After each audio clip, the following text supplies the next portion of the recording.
At 7 p.m., I saw her still sister there, so I asked her, "Sister, why are you sitting there? This is my room." She still sat there silently, only her voice echoed softly but very loud and unclear. Only I could hear. This was her room, she died here, a long time ago. My workplace is a garment factory that processes and assembles newborn clothes and baby pajamas in Bintan district. The factory is small in scale and area, with about 100 workers. On the first day of work, because I am from the countryside, I was very surprised when I came to the city. In addition, I am shy. A woman living near my house introduced me to the workplace, so I asked her to take me to work with me. When I got to the overpass by bus, the bus stopped. Ms. Hong asked me to get off, then she and I walked in. Only then did I know what the city was like. Well, it's not like I imagined. The city is very beautiful, full of apartments, busy roads. The city people are very noble and powerful. But the reality at this time, well, at the beginning of the street, it's also crowded with vehicles coming and going.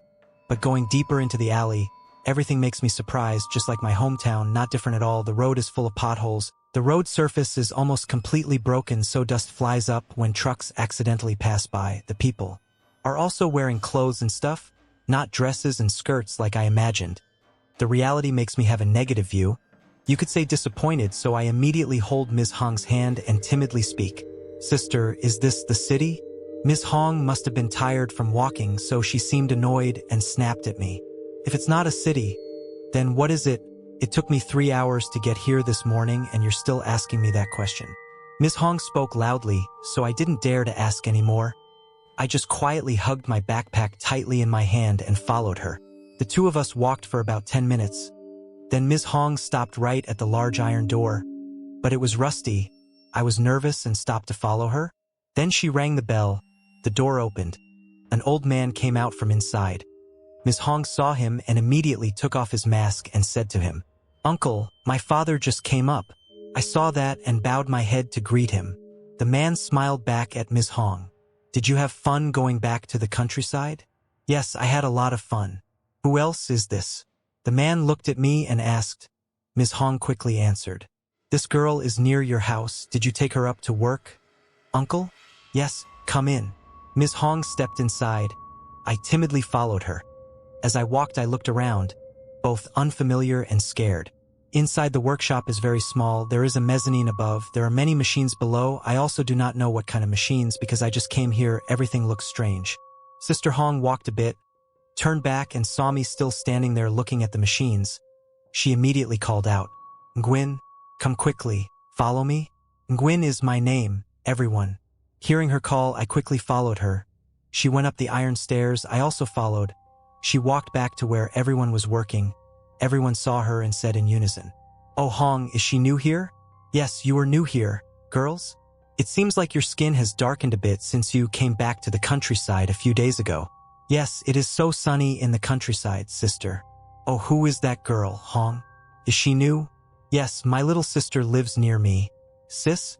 Hearing me asked, I politely bowed my head to greet everyone.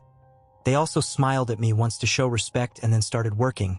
At this time, Ms. Hong beckoned me over. I quickly walked towards her. She pointed to the room in front of me and whispered, "Hey, come in there later. I'll ask for you to work even though I called first. But when we get here, we have to ask properly. Whatever she asks you, you have to answer her honestly because you're not old enough, so it's a bit difficult." I heard Ms. Hong speak very seriously, so I was a bit scared. I kept clasping my hands together. I was so nervous that sweat poured out. I stammered to answer her. "Yes, I know, sis. Why am I so nervous? This little girl, you just said that. It's okay, don't worry." "Yes." Then Ms. Hong walked over and knocked her fingers on the door a few times. Knock, knock, knock.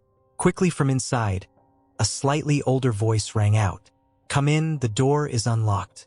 Sister Hong continued to whisper to me before entering. "Stand here, Nguyen, I will call you later and then you can come in." "Yes." I stood alone after Sister Hong entered, looking around. I discovered a row of rooms in the hidden corner on the left. The most notable thing here was that there was a small altar attached to the wall. I was a bit curious and went closer to take a look, also standing a few meters away, not standing very close, just to see who the altar was for, but strangely, there was no photo on the altar, only a red cloth hanging in the air. Although I was very surprised, I couldn't help but feel scared because there was no one where I was standing. So I quickly turned my back and walked straight to the place where Sister Hong had been standing just now, suddenly feeling creepy behind me. Luckily, as soon as I arrived, Ms. Hong opened the door and walked out. She looked at me and then frowned and asked, "What's wrong with you, Nguyen? Your face is green." Although I was still a little scared and my face was a little unnatural, I still tried to force a smile to reassure Ms. Hong. "I'm fine, sis." "Oh, can you ask me how I am?" she asked, and she told her to come out and call me in. "Remember to speak tactfully. If you know anything, tell me right away." "Yes, so I'll go in, sis. I'm so nervous." "Come in, I wish you luck." I stopped, took a deep breath, then raised my hand to push the door open and entered. The room was not small or big, but there were so many things stacked here. Then I saw a large table over there, a woman sitting there holding a pen and writing something down. She was quite old, wearing a blue polo shirt.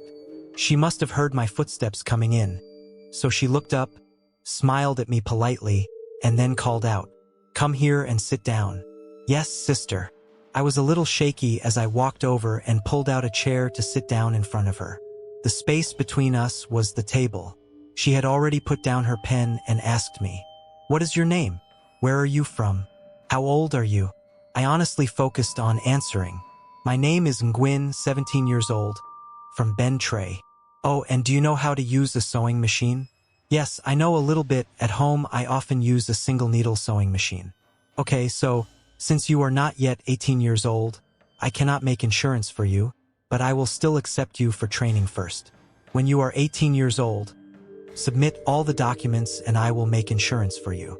Now go out and tell Ms. Hong to arrange a place for you to rest. I was late today, so I will start working tomorrow morning." "Yes, thank you, so now I will go out." "Okay?" I stood up with great joy in my heart. At first, I was very nervous, but after talking to her, I felt much more secure. But before I could leave, I heard her laugh loudly and say, "Hey, why are you leaving so quickly? There's more." "Yes, tell me." I was so happy that I didn't know. "Little girl, I'll tell you the situation of the factory. Our factory has about 100 people, men and women are mixed, but the men are downstairs cutting cabbage, so they don't work with the women are all upstairs. The men also sleep separately on the other floor. I go to work at 6:45 in the morning, so you wake up early, have breakfast and prepare, lunch break at 11 o'clock, come back at 12:30 and work until 5:30. I'll guide you on the job tomorrow. As for the salary, because you're new, you still have to be trained, so it's 2.5 million. The factory provides food and accommodation. Overtime will be calculated. Do you agree or not? Or if you have any comments, tell me." "Yes, I agree." "Okay, then I can go out." "Yes, thank you." I went out excitedly, saw Ms. Hong waiting. I announced that I had been accepted. Ms. Hong seemed very happy. Then she led me down to the warehouse to get the pillow and mosquito net.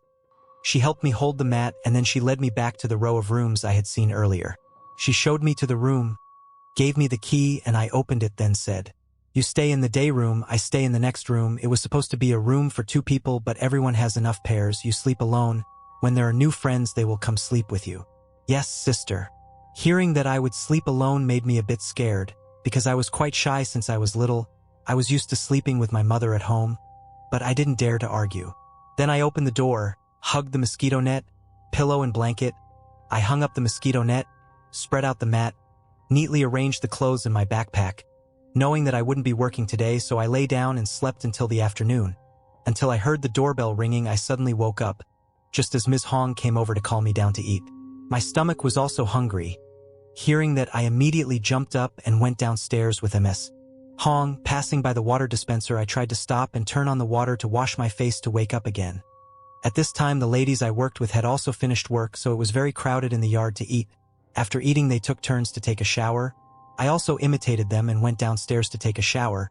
But because there were so many people, at 6 p.m. I waited in the bathroom until it was 7 p.m. I washed and hung the clothes up and went upstairs, intending to get my phone to call my mother, when suddenly, walking to the door of the room, I froze, jumped down to take a shower. I didn't turn on the light yet, but the light from outside was enough for me to see clearly. In my room at this time, there was a person wearing a white shirt, black pants, sitting on the mat, long hair to the waist, and that person was standing with his back turned to me. I was startled, but I still tried to keep myself calm. Didn't go straight into the room, but just stood outside and asked, "Sister, Why are you sitting there? This is my room. She still sat there silently. Only her voice rang out softly, but it was so loud and unclear that only I could hear it. This is your room, you died here. For a long time, honey.